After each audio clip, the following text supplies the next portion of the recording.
Okay, here's my extremist take on food banks. Food banks shouldn't exist because food banks are a failure of the state and the capitalist system to provide enough food for every individual. That's me being an extremist, thinking that everyone should be fed without people having to get together in the community to do it for the government and to do it for private businesses. Like, why are we doing people's job for them? Why does the community have to take on this responsibility when it's the responsibility of the government to provide for its people and the responsibility of capitalism to create a system by which all of us can be working and all of us can be making enough money to afford food and living expenses? But yet we live in a system where we cannot do that. Talk to people who work in food banks. Talk to people who really understand what food banks are and what they do. And most of them will tell you that the goal of food banks is to no longer have to exist, is to do such a good job that we no longer have food insecurity and therefore they do not need to operate.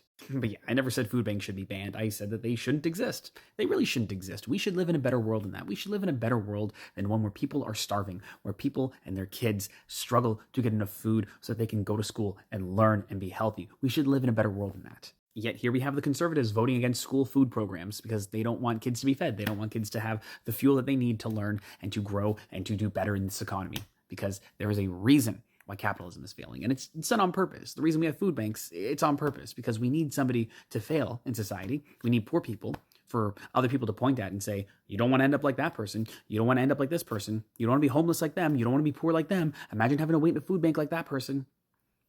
It's the exact same reason why we want the unemployment rate to be hovering anywhere between 3 and 7%. Because if people aren't unemployed, then we can't take advantage of their labor. Like if a whole bunch of people stopped working at Tim Hortons and they demanded a higher salary, if there was full employment in the economy, Tim Hortons would have to pay them more. But by leaving a whole subsection of people who are unemployed, Tim Hortons can just go find somebody else who's desperate and pay them minimum wage. It's the reason why the liberals were bringing in so many international students and so many temporary foreign workers to prop up a horrible system that makes it necessary for us to have food banks.